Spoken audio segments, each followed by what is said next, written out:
Hey everyone, Mr. Sujano here, your source for gaming, tech, emulation, and open source news. Let's get started. Alright, we'll kick things off here talking about Game Boy emulation with PyBoy. PyBoy is written in Python, and it just got a brand new update. So at the time of filming, version 1.6.7 is the latest update.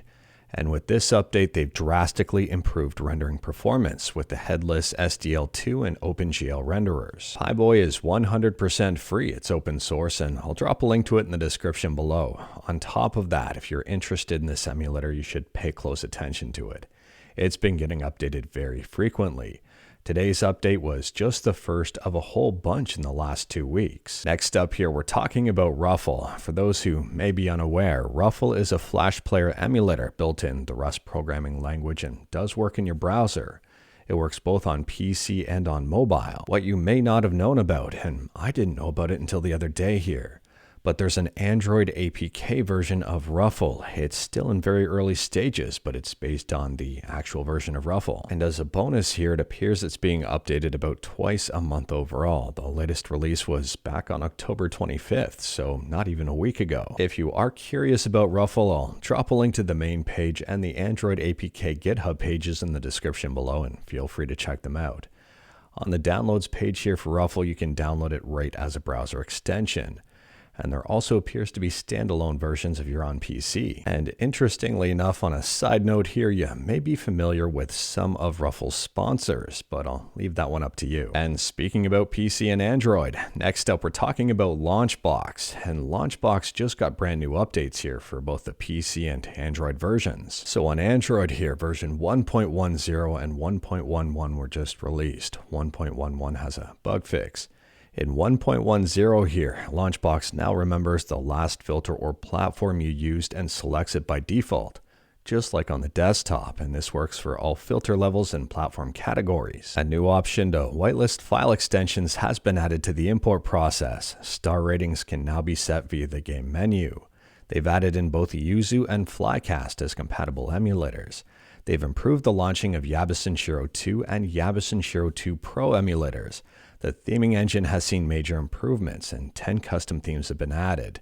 And they've improved performance across all views. And for Windows, 13.8 is the latest update, and there's been a Windows storefront management overhaul. They say here if you own games from many different storefronts and hate the hassle of keeping everything updated in Launchbox, they've got you covered with new managed storefront features. It'll keep everything updated a lot easier than it used to. Next up here, we're talking about Sega, and there's a very interesting article over on Game Developer. I'll drop a link to it in the description below. If you remember, earlier on this year, Sega had talked about developing a super game, possibly even incorporating NFTs to help it realize its dream. Anyways, here it appears they're still full steam ahead with a release date of March 2026. And they think here, and these are very lofty expectations, they could deliver over $600 million in lifetime sales of this super game. Now, just for some reference and comparison, let's take a look at Skyrim. When Skyrim shipped 10 million copies, it was reported they made $650 million in revenue. And that was back in 2011, so take inflation into account. And since then, they've now shipped 60 million copies, and that was as of June 2023. So that's a lot more money than $650 million. Now compare that to this super game from Sega. And is the game really that super? I am very curious to see what you have to say about this one, so let me know your thoughts about it in the comments below. Do you think Sega's going to deliver? Do you think it's really going to be a super game? Or do you think Sega's going to fall flat on its face? Next up here, we're talking about the PS5 Slim. And yesterday we talked about the PS5 Slim images that have leaked online. And now we've got some very interesting information about the actual software and the detachable disk drive. Apparently here, both the disk version and the digital version of the PS5 Slim will require a one-time internet connection. And that's to authenticate the detachable disk drive. Now I can understand, but don't agree with Sony requiring an internet connection to attach a disk drive to the digital edition. I mean, they want to validate that it's actually their hardware that's being used. However, for a disk edition, requiring an internet connection to validate the drive to me makes absolutely no sense. and kind of goes against the whole point of that disc edition. Let me know your thoughts about this one in the comments below. Next up here, we're very quickly talking about PeppermintOS. PeppermintOS is a Linux distribution meant to be lightweight and snappy, and they just released Peppermint Devuan ARM. Devuan is a fork of Debian. It doesn't have systemd. If you are interested in this, I'll drop a link in the description below. Next up here, I'm quickly talking about something I found extremely interesting. I'll drop a link to it in the description below, and I do recommend checking it out.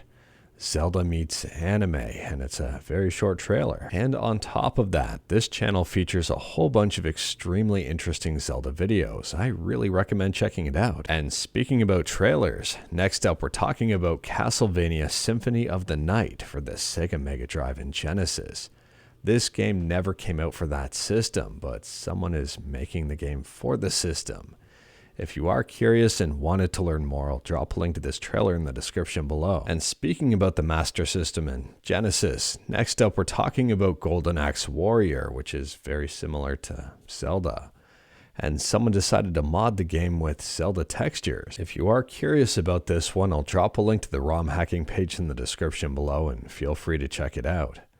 At this point in time, it's playable up until Boss 3. It's still a work in progress. And speaking about mods, next up we're talking about Resident Evil, and someone has just released a mod to make it look like a Game Boy game. This one is called Game Boy Color Conversion. It's available on Nexus Mods, and I'll drop a link to it in the description below. It's got new textures, new backgrounds, new audio, new sound effects. And the cutscenes will actually work on a Game Boy Color, but the entire mod won't. It's for the 1996 version of Resident Evil. And speaking about Nexus Mods, next up we're talking about a mod on Nexus Mods for Starfield. It's called Spacestations for Outposts. You can build your own space stations in Starfield, and the interesting part about this is the code was already in the game. I mean, the developer flat out says, "How did I do this?" All of the code was already in the game, but a few things were broken and just didn't work.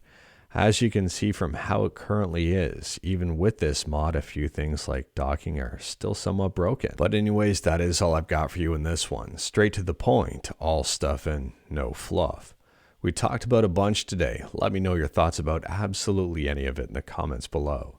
If you like this video, leave a like. If you didn't like this video, leave a like.